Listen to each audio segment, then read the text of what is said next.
Hello everyone, welcome to our channel content analysis. Friends, आज का हमारा टॉपिक है स्टैटिक जीके के इंपॉर्टेंट क्वेश्चन। दोस्तों, आज मैं इस वीडियो में आप सभी के लिए एग्जाम सेलेक्टेड क्वेश्चंस लेके आया हुआ हूं, जो कि आपके आने वाले हर एक एग्जाम के पॉइंट ऑफ व्यू से बहुत ही इंपॉर्टेंट क्वेश्चन होने वाले हैं। दोस्तों, अगर आप किसी भी एग्जाम की तैयारी कर रहे हैं तो यह वीडियो आपके लिए काफ़ी ज़्यादा यूजफुल हो सकती है, तो वीडियो को इन तक जरूर देखिएगा। अगर सेशन पसंद आता है तो वीडियो को लाइक कीजिएगा और हमारे चैनल कंटेंट एनालिसिस को भी सब्सक्राइब कर लीजिएगा और बेल आइकन को प्रेस करना ना भूलिएगा, ताकि आने वाली हर एक वीडियो की अपडेट आपको मिलती रहे। तो दोस्तों, चलिए शुरू करते हैं आज के स्टैटिक जीके के इंपॉर्टेंट क्वेश्चन। दोस्तों, आज का पहला प्रश्न है कि इनमें से किस नदी में मांजुली नदी द्वीप स्थित है। तो दोस्तों, बात करें मांजुली नदी द्वीप किस नदी पे स्थित है, तो दोस्तों याद रखिएगा मांजुली नदी द्वीप ब्रह्मपुत्र नदी पे स्थित है। यह द्वीप किस नदी पे है, तो ब्रह्मपुत्र नदी पे। दोस्तों, इसमें और डिटेल की बात करें तो ये इंपॉर्टेंट फैक्ट आपके एग्जाम के पॉइंट ऑफ व्यू से इंपॉर्टेंट हो जाते हैं कि विश्व का सबसे बड़ा नदी द्वीप कौन सा है। दोस्तों, अगर पूछता है एग्जाम में आपसे कि विश्व का सबसे बड़ा नदी द्वीप कौन सा है, तो दोस्तों याद रखिएगा मांजुली नदी द्वीप। और अगर एग्जाम में पूछता है कि मांजुली नदी द्वीप किस नदी पे है, तो याद रखिएगा ब्रह्मपुत्र नदी पे। और दोस्तों, ब्रह्मपुत्र से अगर आपको एक क्वेश्चन एग्जाम में बनते हैं कि ब्रह्मपुत्र नदी भारत में किस नाम से प्रवेश करती है और कहाँ पे प्रवेश करती है, तो दोस्तों याद रखिएगा ब्रह्मपुत्र नदी भारत में दिहांग नदी के नाम से कहाँ पे, अरुणाचल प्रदेश में प्रवेश करती है। दोस्तों, बहुत ही इंपॉर्टेंट ये पॉइंट हो जाता है आपके एग्जाम के पॉइंट ऑफ व्यू से। चलिए याद रखिएगा कि ब्रह्मपुत्र नदी भारत में दिहांग नदी के नाम से प्रवेश करती है और कहाँ पे, अरुणाचल प्रदेश में। चलिए बढ़ते हैं अपने नेक्स्ट क्वेश्चन की ओर। दोस्तों, नेक्स्ट क्वेश्चन है कि नमामि गंगे प्रोजेक्ट का ब्रांड एम्बेसडर किसे बनाया गया है। तो दोस्तों याद रखिएगा नमामि गंगे प्रोजेक्ट का ब्रांड एम्बेसडर चाचा चौधरी को बनाया गया। किसे? चाचा चौधरी को। दोस्तों, और कुछ एम्बेसडर और शुभांकरों की बात करें जो कि एग्जाम के पॉइंट ऑफ व्यू से बहुत ही इंपॉर्टेंट है, तो दोस्तों याद रखिएगा ये आपके यूपीएसआई में पूछा गया था कि टोक्यो ओलंपिक के शुभांकर कौन थे। तो याद रखिएगा मीराई तोवा, ये टोक्यो ओलंपिक के शुभांकर थे। और पैरा ओलंपिक के, टोक्यो पैरा ओलंपिक के, तो सोमेटी थी। कौन? सोमेटी। दोस्तों, बात करें निर्मल भारत अभियान के ब्रांड एम्बेसडर की, तो इन्हें विद्या बालन जी को बनाया गया है। ये भी याद रखिएगा। ये भी आपके ये सारे जो आज के क्वेश्चंस है सारे एग्जाम सेलेक्टेड क्वेश्चंस हैं और आपके आगामी आने वाले एग्जाम्स में भी पूछे जाने की उम्मीद है। दोस्तों, उन्हीं डेली यूजेस पे हम इस वीडियो को लेके आए हुए हैं आप लोगों के लिए। अगर आपको वीडियो पसंद आती है तो वीडियो को लाइक कीजिएगा और ज़्यादा से ज़्यादा लोगों में भी शेयर कीजिएगा। तो चलिए आते हैं अपने टॉपिक पे। दोस्तों, निर्मल भारत अभियान के ब्रांड एम्बेसडर किसे बनाया गया है, तो विद्या बालन जी को। और टोक्यो ओलंपिक की शुभांकर कौन थी, तो मीराई तोवा। और पैरा ओलंपिक की, तो सोमेटी। चलिए दोस्तों, नेक्स्ट क्वेश्चन है कि जायद तलवार युद्ध अभ्यास भारत तथा किस देश के मध्य हुआ। तो दोस्तों, बात के जायद तलवार युद्ध अभ्यास किन दो देशों के बीच हुआ, तो दोस्तों याद रखिएगा भारत और संयुक्त अरब अमीरात के बीच जायद युद्ध तलवार युद्ध अभ्यास हुआ। किन दो देशों के बीच, तो भारत और संयुक्त अरब अमीरात के बीच। अब दोस्तों, और कुछ युद्ध अभ्यास हैं, उनको देखते हैं। बात करें डस्लिक युद्ध अभ्यास किन दो देशों के बीच हुआ, तो दोस्तों याद रखिएगा भारत और उज्बेकिस्तान के मध्य हुआ। और मित्र शक्ति, तो यह भारत और श्रीलंका के मध्य हुआ। अब दोस्तों, अगर आपसे पूछता है अजय वारियर या कोंकण युद्धाभ्यास किन दो देशों के बीच हुआ, तो दोस्तों याद रखिएगा भारत और इंग्लैंड के बीच। दोस्तों, ये बहुत इंपॉर्टेंट हो जाता है, याद रखिएगा। अजय वारियर और कोंकण युद्धाभ्यास किन दो देशों के बीच हुआ, तो भारत और इंग्लैंड। और मित्र शक्ति, तो भारत और श्रीलंका के मध्य। और दार्शनिक युद्धाभ्यास भारत और उज्बेकिस्तान के मध्य। चलिए बढ़ते हैं नेक्स्ट क्वेश्चन की ओर। नेक्स्ट क्वेश्चन है कि वैश्विक भुखमरी सूचकांक 2021 में भारत की क्या रैंक रही। तो दोस्तों, बात करें 2021 की वैश्विक भुखमरी सूचकांक की भारत की स्थिति क्या रही, तो भारत की रैंक 101 रही। कौन सी? 101। दोस्तों, और कुछ इंडेक्स की बात करें तो HDI 2020 में भारत की क्या रैंक रही। दोस्तों, ये अभी क्वेश्चन आपके यूपीएसआई में पूछा गया था। दोस्तों, ये सारे क्वेश्चंस आज जो आपके लिए लेके आए इस वीडियो में सारे एग्जाम सेलेक्टेड क्वेश्चंस हैं। तो दोस्तों, इन क्वेश्चंस को ध्यान से सुनिएगा और नोट करते हुए चलिएगा, ताकि आपके आने वाले एग्जाम में इनसे रिलेटेड कोई भी क्वेश्चन पूछा जाए तो आपके एग्जाम में न छूटने पाए। तो दोस्तों, यह वीडियो बहुत ही यूज़फुल होने वाली है आपके लोगों के लिए। तो वीडियो को लाइक भी करते रहिए और ज़्यादा से ज़्यादा लोगों को शेयर भी करते रहिए। तो दोस्तों, बात करें HDI 2020 में भारत की क्या रैंक रही, तो ह्यूमन डेवलपमेंट इंडेक्स में भारत की रैंक 131वीं रही। अगर आपसे एग्जाम में पूछता है इसको कौन जारी करता है, तो दोस्तों UNDP के द्वारा HDI जारी की जाती है। याद रखिएगा किसके द्वारा, UNDP के द्वारा। दोस्तों, बात करें भ्रष्टाचार सूचकांक में भारत की रैंक, तो 86वीं रही। कौन सी? 86वीं। और जारी करता कौन हो जाता है, तो ट्रांसपेरेंसी इंटरनेशनल के द्वारा भ्रष्टाचार सूचकांक जारी किया जाता है। दोस्तों, चलिए बढ़ते हैं नेक्स्ट क्वेश्चन की ओर। नेक्स्ट क्वेश्चन है कि DRDO की स्थापना कब हुई। दोस्तों, DRDO की स्थापना कब हुई, जानते हैं तो डीआरडीओ की स्थापना हुई थी 1 जनवरी 1958 को। कब? 1 जनवरी 1958 को डीआरडीओ की स्थापना हुई। और 2 पॉइंट अब इससे इंपॉर्टेंट हो जाता है कि 2021 में कौन सा स्थापना दिवस मनाया अपना, तो याद रखिएगा। और इसकी स्टैब्लिशमेंट कब हुई डीआरडीओ की, तो याद रखिएगा 1 जनवरी 1958 को डीआरडीओ की स्थापना हुई। और डीआरडीओ का हेडक्वार्टर कहाँ हो जाता है, तो न्यू दिल्ली में हेडक्वार्टर है। और इसके प्रेजेंट टाइम में हेड कौन है, तो डॉक्टर जी सतीश रेड्डी जी डीआरडीओ के हेड हो जाते हैं। दोस्तों और कुछ इंपॉर्टेंट पॉइंट्स जान लेते हैं। अब जानते हैं ऑप्शन, जैसे हमारा था 1 जनवरी 2015 को नीति आयोग का गठन हुआ। दोस्तों आप सभी को पता होगा कि नीति आयोग पहले योजना आयोग हुआ करता था, फिर 1 जनवरी 2015 को योजना आयोग का नाम बदल के नीति आयोग किया गया। अब दोस्तों एग्जाम में आपसे ये भी पूछ सकता है कि योजना आयोग का गठन कब हुआ, तो दोस्तों याद रखिएगा योजना आयोग का गठन हुआ था 15 मार्च 1950 को। 15 मार्च 1950 को किसका, योजना आयोग का गठन हुआ। फिर 1 जनवरी 2015 को नीति आयोग ने योजना आयोग का स्थान ले लिया था। और इसके अध्यक्ष दोस्तों सदैव प्रधानमंत्री रहते प्रेजेंट टाइम के, तो प्रेजेंट टाइम में प्रधानमंत्री कौन है, नरेंद्र मोदी जी। तो नीति आयोग के अध्यक्ष कौन हो जाते हैं, नरेंद्र मोदी जी। और उपाध्यक्ष की बात करें तो राजीव कुमार जी उपाध्यक्ष हैं नीति आयोग के। और सीईओ कौन हो जाते हैं, तो अमिताभ कांत जी सीईओ हैं। अब दोस्तों बात करें और डिटेल की, तो 23 जून 1894 को अंतर्राष्ट्रीय ओलंपिक परिषद की स्थापना हुई। दोस्तों याद रखिएगा 23 जून 1894 को अंतर्राष्ट्रीय ओलंपिक परिषद की स्थापना हुई। और इसका मुख्यालय स्विट्जरलैंड में है। कहाँ पे, स्विट्जरलैंड में। और इसके प्रमुख कौन हो जाते हैं, तो थॉमस बॉब अंतर्राष्ट्रीय ओलंपिक परिषद के प्रमुख हो जाते हैं। चलिए बढ़ते हैं नेक्स्ट क्वेश्चन की ओर। नेक्स्ट क्वेश्चन है कि एमवे इंडिया का ब्रांड एम्बेसडर किसे बनाया गया। तो दोस्तों बात करें एमवे इंडिया का ब्रांड एम्बेसडर किसे बनाया गया है, तो दोस्तों यह मीराबाई चन्नू को एमवे इंडिया का ब्रांड एम्बेसडर बनाया गया है। दोस्तों मीराबाई चन्नू जी के बारे में जान लेते हैं थोड़ा डिटेल में। तो दोस्तों आप सभी को पता होगा कि मीराबाई चन्नू ने ओलंपिक्स में टोक्यो ओलंपिक्स में भारत को सिल्वर मेडल दिलाया था। किस कैटेगरी में, ये भी याद रखिएगा, एग्जाम के पॉइंट ऑफ व्यू से बहुत इंपॉर्टेंट हो जाता है कि किस कैटेगरी में, तो 49 किलोग्राम की कैटेगरी में इन्होंने भारत को सिल्वर मेडल दिलाया था। अब दोस्तों बात करें मीराबाई चन्नू की, तो ये किस स्टेट से बिलोंग करती, तो यह भी याद रखिएगा मणिपुर से बिलोंग करती। किस स्टेट से, मणिपुर से बिलोंग करती हैं। दोस्तों मणिपुर से बिलोंग करती मीराबाई चन्नू जी, और जिन्होंने सिल्वर मेडल दिलाया था टोक्यो ओलंपिक में। और ये किस खेल क्षेत्र से संबंधित हैं, तो वेट लिफ्टिंग से। दोस्तों यह भी याद रखिएगा मीराबाई चन्नू किस क्षेत्र से संबंधित है, तो वेट लिफ्टिंग से। और इन्होंने 49 किलोग्राम की कैटेगरी में सिल्वर मेडल जीता था। और इन्हें एमवे इंडिया का ब्रांड एम्बेसडर बनाया गया है। और ये किस स्टेट से बिलोंग करती है, तो मणिपुर से। दोस्तों और बात करें अवनी लेखरा की, तो इन्हें बेटी बचाओ बेटी पढ़ाओ की ब्रांड एम्बेसडर राजस्थान में बनाया गया है। कहाँ पे, राजस्थान में। बेटी बचाओ बेटी पढ़ाओ की ब्रांड एम्बेसडर कौन है, अवनी लेखरा जी।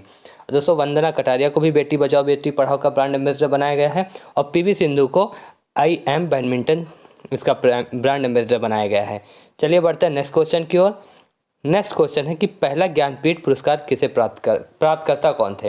दोस्तों यहाँ पे पूछा गया कि पहला ज्ञानपीठ पुरस्कार प्राप्तकर्ता कौन थे। दोस्तों आपके हाल ही में जो अभी UPSI का एग्ज़ाम हुआ है उसमें पूछा गया था कि 55वां ज्ञानपीठ पुरस्कार किसे दिया गया है। तो दोस्तों ये जान लीजिए किसे दिया गया था। ये पहले तो जानते हैं पहला ज्ञानपीठ पुरस्कार प्राप्तकर्ता कौन थे। तो पहले कौन थे, GS कुरूप जी। इन्हें 1965 में कब दिया गया था, ये भी जान लीजिए।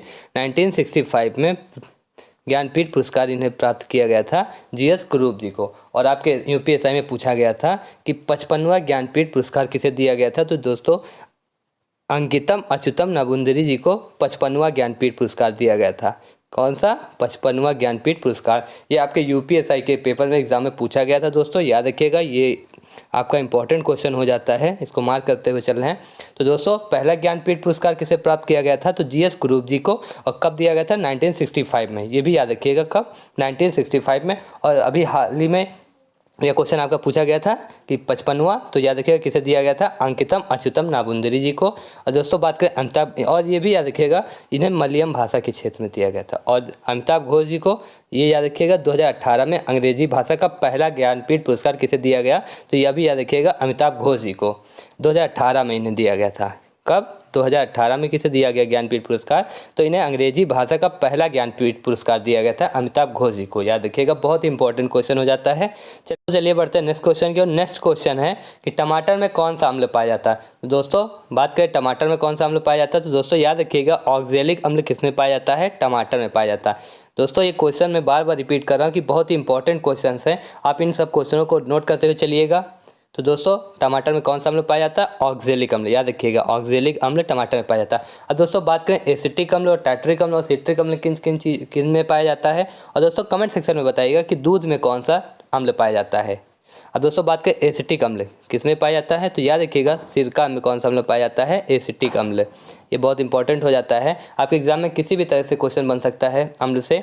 तो याद रखिएगा एसिटिक अम्ल किस में पाया जाता है? सिरका में। और दोस्तों बात करें टार्टरिक अम्ल की, तो यह इमली में पाया जाता है। किस में? इमली में, यह भी याद रखिएगा। और सेट्रिक अम्ल किस में पाया जाता है? तो दोस्तों नींबू में पाया जाता है। किस में? नींबू में। और ऑक्जेलिक अम्ल टमाटर में पाया जाता है। दोस्तों कमेंट सेक्शन में जरूर कमेंट कीजिएगा कि दूध में कौन सा अम्ल पाया जाता है। चलिए बढ़ते हैं नेक्स्ट क्वेश्चन की ओर। नेक्स्ट क्वेश्चन है कि रक्त का पीएच मान क्या है। दोस्तों बात करें रक्त के पीएच मान की, तो इसका पीएच मान कितना होता है? 7.4।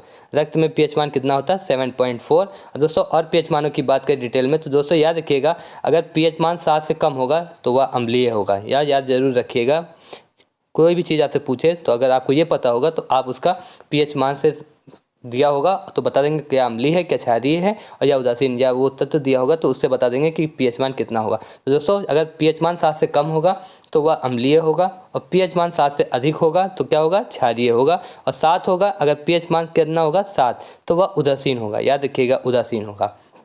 चलिए बढ़ते हैं नेक्स्ट क्वेश्चन की ओर। नेक्स्ट क्वेश्चन है कि विश्व पोलियो दिवस कब मनाया जाता है। तो दोस्तों बात करें विश्व पोलियो दिवस की, तो विश्व पोलियो दिवस 24 अक्टूबर को मनाया जाता है। कब मनाया जाता है? 24 अक्टूबर को। दोस्तों और डिटेल की बात करें इसमें, तो याद रखिएगा यह भी पॉइंट कि 13 जनवरी 2011 को भारत पोलियो मुक्त हुआ था। अगर आपसे एग्जाम में पूछता कि भारत पोलियो मुक्त कब हुआ, तो याद रखिएगा डेट 13 जनवरी 2011 को भारत क्या हुआ था? पोलियो मुक्त हुआ था। चलिए बढ़ते हैं नेक्स्ट क्वेश्चन की ओर। नेक्स्ट क्वेश्चन है कि दिल्ली उच्च न्यायालय की पहली महिला न्यायाधीश कौन थी। दोस्तों दिल्ली न्यायालय की पहली महिला न्यायाधीश कौन थी? तो याद रखिएगा लीला सेठ। ये दिल्ली उच्च न्यायालय की पहली महिला न्यायाधीश थी। और प्रेजेंट टाइम में कितनी टोटल महिलाएं हैं? तो दोस्तों इस प्रेजेंट टाइम में तो 4 महिलाएं हो जाती हैं। उच्च न्यायालय की 4 महिला न्यायाधीश हैं प्रेजेंट टाइम में। और याद रखिएगा दिल्ली न्यायालय की पहली महिला न्यायाधीश पूछा है कौन थी? तो लीला सेठ। चलिए बढ़ते हैं नेक्स्ट क्वेश्चन की ओर। नेक्स्ट क्वेश्चन है कि निम्नलिखित में से कौन सा प्राकृतिक पारिस्थितिकी इकोसिस्टम है। तो दोस्तों कौन सा इकोसिस्टम है हमारा प्राकृतिक पारिस्थितिकी तंत्र? तो रेगिस्तान हो जाता है। याद रखिएगा रेगिस्तान। चलिए बढ़ते हैं नेक्स्ट क्वेश्चन की ओर। नेक्स्ट क्वेश्चन है स्वच्छ वायु स्वस्थ ग्रह 2021 किसकी थीम थी। तो दोस्तों ये यहाँ पे दिया हुआ है कि ये किसकी थीम थी। तो दोस्तों याद रखिएगा नीले आसमान के लिए स्वच्छ हवा के अंतर्राष्ट्रीय दिवस की थीम क्या थी? स्वस्थ वायु स्वस्थ ग्रह। स्वच्छ वायु स्वस्थ ग्रह 2021 की थीम थी किसकी? नीले आसमान के लिए स्वच्छ हवा के अंतर्राष्ट्रीय दिवस की। चलिए बढ़ते हैं नेक्स्ट क्वेश्चन की ओर। दोस्तों नेक्स्ट क्वेश्चन है कि किस दिन को international day to end immunity for crime against journalist मनाया जाता है। दोस्तों कब मनाया जाता है? International day to end immunity for crime against journalist एक दिवस कब मनाया जाता है? तो दोस्तों याद रखिएगा यह 2 नवंबर को मनाया जाता है। कब? 2 नवंबर को। याद रखिएगा international day to end immunity for crime against journalist कब मनाया जाता है? 2 नवंबर को। चलिए बढ़ते हैं अगले क्वेश्चन की ओर। दोस्तों अगला क्वेश्चन है कि वर्तमान में स्वास्थ्य और परिवार कल्याण मंत्री कौन है। तो दोस्तों याद रखिएगा वर्तमान में स्वास्थ्य और परिवार कल्याण मंत्री कौन हो जाते हैं हमारे? तो मनसुख मंडाविया जी हो जाते हैं। और ये प्रेजेंट टाइम में राज्यसभा के सदस्य हैं। किस क्षेत्र से? तो गुजरात के। याद रखिएगा दोस्तों ये क्वेश्चंस आपके एग्जाम पॉइंट ऑफ व्यू से बहुत ही इंपॉर्टेंट क्वेश्चंस हैं। तो दोस्तों वीडियो को लाइक जरूर करिएगा और शेयर भी करते रहिएगा। चलिए बढ़ते हैं अगले क्वेश्चन की ओर। दोस्तों अगला क्वेश्चन है कि हाल ही में किस राज्य की जुडिमा वाइन को जुडिमा वाइन को जीआई टैग दिया गया। तो ये जुडिमा वाइन कहाँ की हो जाती है दोस्तों? जिसे जीआई टैग दिया गया है तो यह असम की वाइन है। जुडिमा वाइन जो कि असम की ही से जीआई टैग दिया गया है। चलिए बढ़ते हैं नेक्स्ट क्वेश्चन की ओर। दोस्तों नेक्स्ट क्वेश्चन है कि भारत में पहली बार बैंकों का राष्ट्रीयकरण कब हुआ। तो दोस्तों बात करें भारत में पहली बार बैंकों का राष्ट्रीयकरण कब हुआ, तो दोस्तों याद रखिएगा पहली बार कब हुआ था? 1949 में। कब? 1949 में पहली बार बैंकों का राष्ट्रीयकरण हुआ। चलिए डिटेल में जान लेते थोड़ा। तो दोस्तों 1 जनवरी 1949 को आरबीआई का राष्ट्रीयकरण हुआ था। कब? 1 जनवरी 1949 को। और 19 जुलाई 1969 को 14 बैंकों का राष्ट्रीयकरण हुआ था। और 1980 को 6 बैंकों का। ये आपको 14 बैंकों का राष्ट्रीयकरण कब हुआ, ये डेट आपके एग्जाम में कई बार पूछी जा चुकी है। तो दोस्तों इस डेट को नोट कर लीजिएगा, बहुत ही इंपॉर्टेंट डेट हो जाती है ये। अब दोस्तों और बात करें 1980 की, तो 1980 में 6 बैंकों का राष्ट्रीयकरण हुआ था और 1982 में नाबार्ड की स्थापना हुई थी। यह भी याद रखिएगा, 1982 में नाबार्ड की स्थापना हुई थी। दोस्तों कमेंट सेक्शन में बताइएगा कि नाबार्ड का मुख्यालय कहाँ हो जाता है।